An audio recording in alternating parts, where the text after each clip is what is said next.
मंडी ये वास्तव में देवताओं के इतने देव मंदिर यहां पर बने हुए हैं,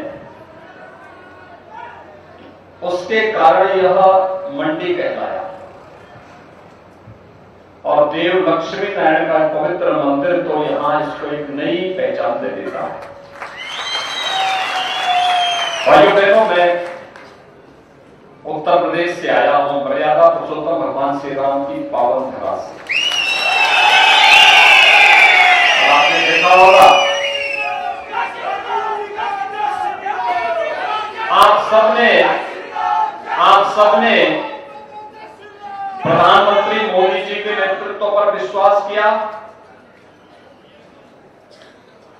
आप सबकी भावनाएं उत्तर प्रदेश के साथ जुड़ी, तो 500 वर्षों के लंबे संघर्ष के बाद अयोध्या में भगवान श्री राम का भव्य मंदिर निर्माण का काम चल रहा है।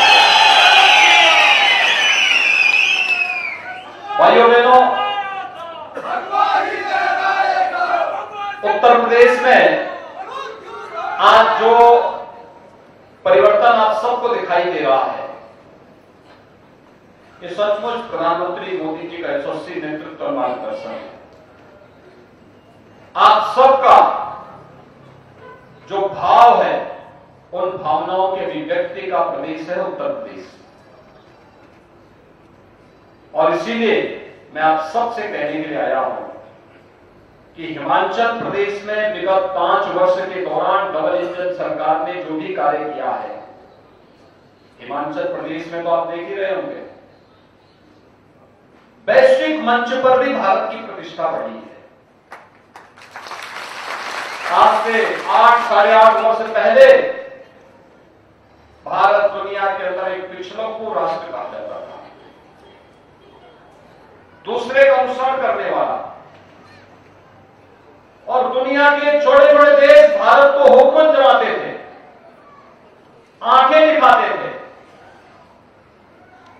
विगत 8 साढ़े 8 वर्ष के दौरान प्रधानमंत्री मोदी जी के नेतृत्व में हुआ परिवर्तन वैश्विक मंच पर भारत एक नेतृत्वकर्ता के रूप में दिखाई दे रहा है। भारत नेतृत्व करता है। दुनिया के अंदर कोई ऐसी घटना नहीं जिसमें भारत के बगैर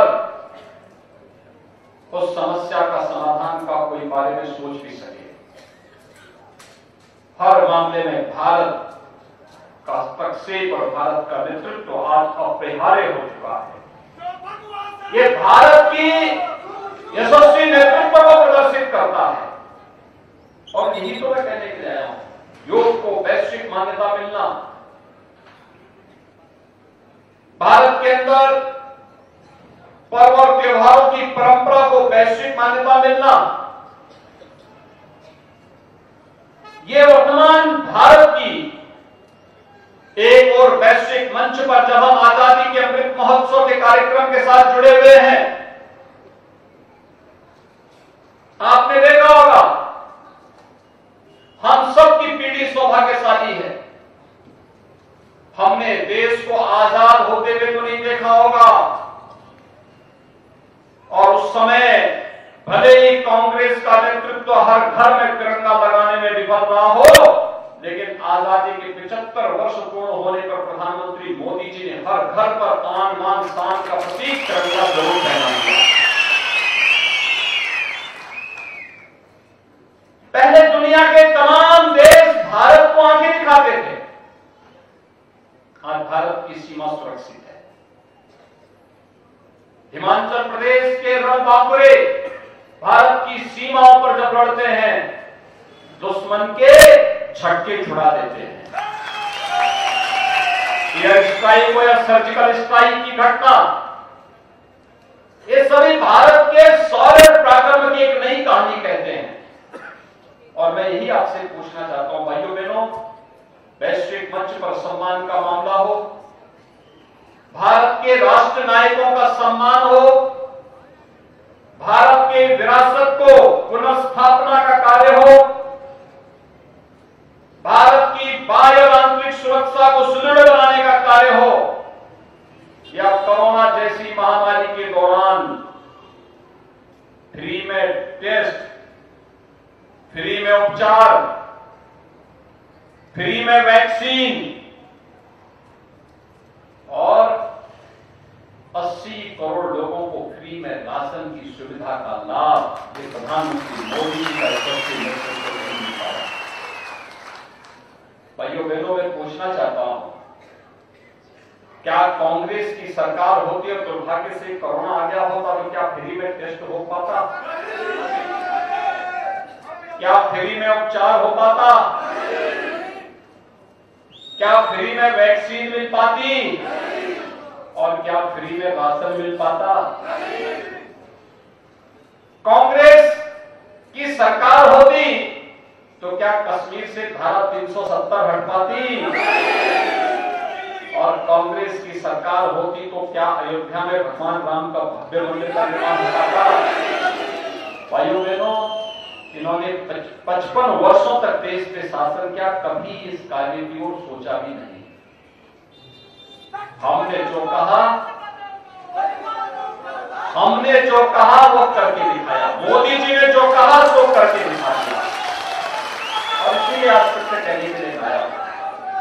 एक और वैश्विक मंच पर और राष्ट्रीय स्तर पर आज देश दुनिया को नेतृत्व करता हुआ दिखाई दे रहा है। एक नया भारत हम सबके सामने है। आतंकवाद समाप्त, देश के अंदर अलगाववाद समाप्त, नक्सलवाद अंतिम श्वास गिन रहा है। कोई चुनौती नहीं आज के दिन पर। अब हमें दुनिया की सबसे बड़ी अर्थव्यवस्था बन करके भारत के अपने नौजवानों के जीवन में परिवर्तन करके उनके हाथों को रोजगार देने के बड़े अभियान को अपने इस देश को आगे बढ़ाना है, और यही तो हो रहा है। इंफ्रास्ट्रक्चर डेवलपमेंट का कार्य हो। कोई सोचता था हिमाचल में एम्स आएगा, कोई सोचता था हिमाचल में आएम आएगा, और कोई सोचता था कि चंडीगढ़ से मनाली का 4 लेन यह इस मजबूती के साथ बनता हुआ दिखाई देकर के विकास की किरण को हर घर घर तक पहुंचाने का कार्य करेगा। और इसके साथ ही रेलवे भी आ रही है। ये कोई सोचता था? भाइयों बहनों, ये नए भारत की तस्वीर है जो हम सबको विकास के साथ जोड़ती है। विकास का कोई विकल्प नहीं हो सकता, और विकास डबल इंजन की सरकार लेके आएगी। भाइयों बहनों, डबल इंजन की सरकार, एक डबल इंजन की सरकार। आप मुझे बताइए, उत्तर प्रदेश 25 करोड़ की आबादी का राज्य है,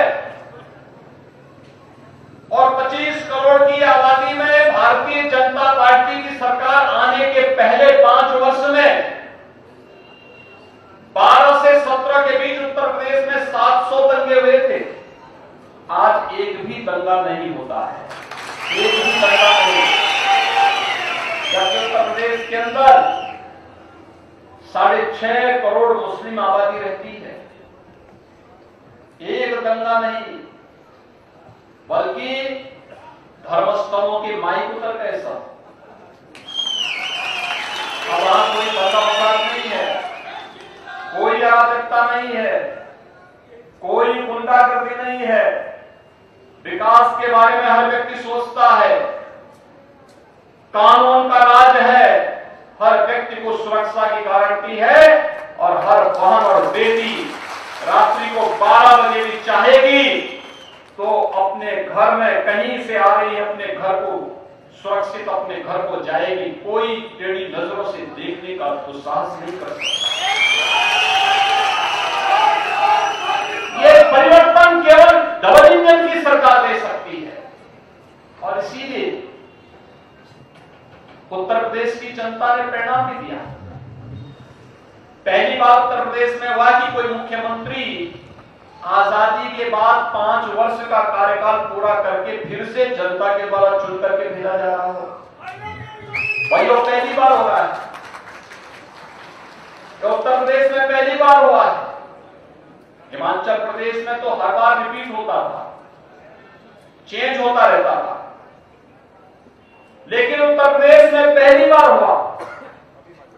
जनता इस बात को जानती है कि कांग्रेस का हाथ